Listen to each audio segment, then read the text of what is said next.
Hi everybody, my name is Tran, and today I'll be talking about Chapter 6.5, which covers the topic of U.S. legislation authorizing wiretapping. So, brief history of wiretapping.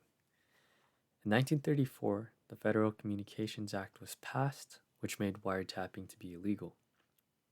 In 1967, the U.S. Supreme Court stated that wiretapping would be made legal if and only if a warrant, otherwise known as a court order, were to be obtained by a law enforcement agency.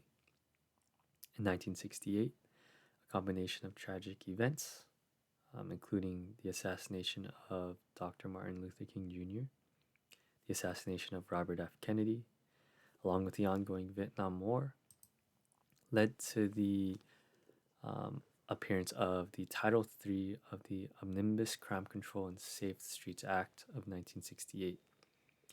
This particular act allowed police agencies with a court order to tap a particular phone for no more than 30 days. In 1972, the government pushed further, claiming that warrantless wiretapping should be made legal if it involved cases of national security. Fortunately, the Supreme Court ruled against the claim, stating that the concept violated the Fourth Amendment regardless of national security. Foreign Intelligence Surveillance Act.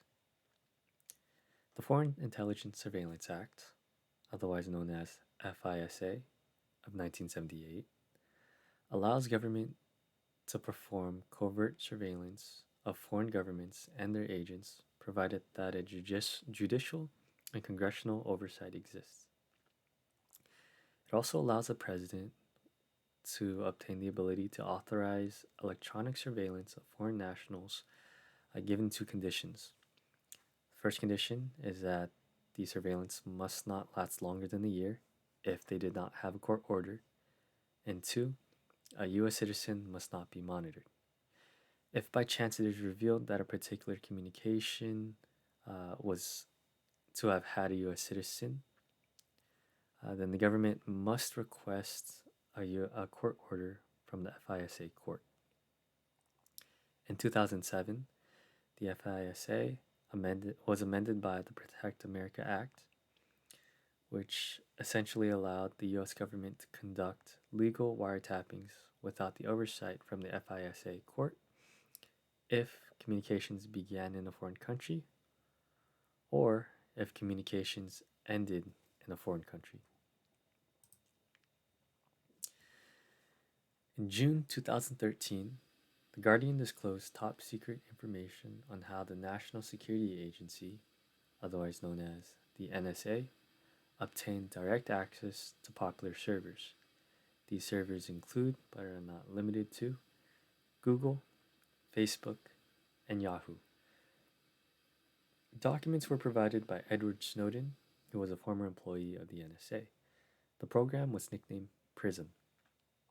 PRISM allowed the NSA to access stored information, more specifically email messages, as well as live communications, such as Skype and Paltalk.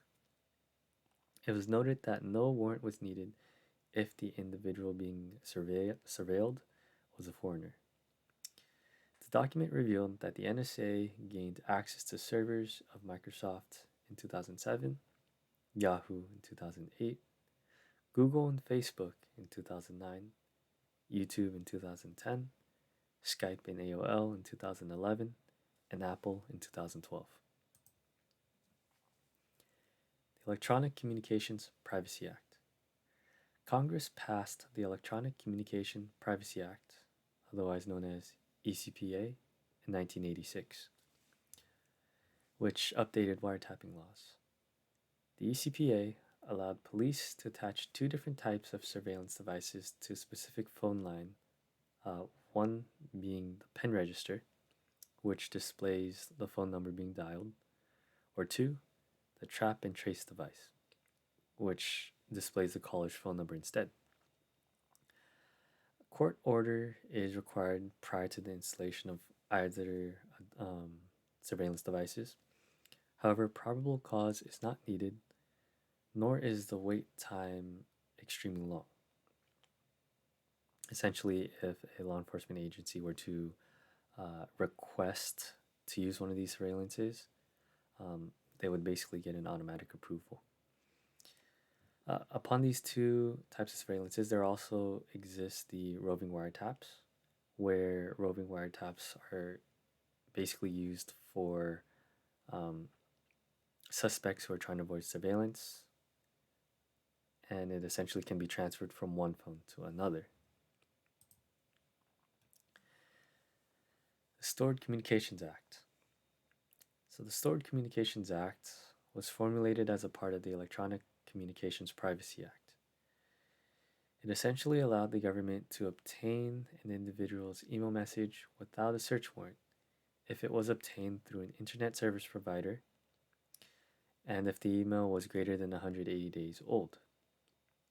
Basically, any internet user that allows an internet service provider to store the email message, they're basically consenting to this and giving up their expectation of privacy. Currently, most internet service providers utilize long-term storage of customer emails, which include companies such as Amazon, Google, and Microsoft. Communications Assistance for Law Enforcement Act. With the implementation of digital phone networks, it in turn disrupted the wiretapping ability of law enforcement agencies within the United States. The Assistance for Law Enforcement Act, otherwise known as CALEA, also known as the Digital Telephony Act, was passed by Congress in 1994 and required that networking equipment used by phone companies must be designed or even modified to allow law enforcement agencies to utilize, trace, and listen to calls, as well as intercept email messages. This, in turn, ensured a court-ordered wiretapping would still be possible as technology continues to advance. One of the main concerns of this act, however, is how much of a vague interpretation of what specific information the FBI can extract from digital phone calls. It was noted that the FBI requested further capabilities, including, but not limited to, being able to intercept digits typed by the caller after the call was placed, as well as using that information to record credit card and bank account numbers. And when we think of wiretapping, we typically refer back to the government, whether it be a local agency or federal agency. However, there was an instance when Facebook initiated its own form of wiretapping. This particular instance involved approximately 124 million Americans and occurred between the dates of April 22nd, 2010 and September 26, 2011. This essentially tracked user activity on non-Facebook websites for advertising purposes. Facebook was able to do this by having the user click the like button. And whenever the user clicked the like button, Facebook was able to track which websites each user visited within a given time frame. This consequently resulted in a lawsuit in 2020, where the U.S. Court of Appeals for the Ninth Circuit ruled that Facebook is not exempted from liability as a matter of law under the Wiretapped Act, or CIPA, the California Invasion Privacy Act. They ended up settling for $90 million, which was a fraction of the net worth, currently being $527 billion. So a couple questions for you guys to consider. Do you guys think that there's a benefit to wiretapping? Are there any harms when it comes to wiretapping? And should wiretapping be allowed? These are my references, and thank you for your time.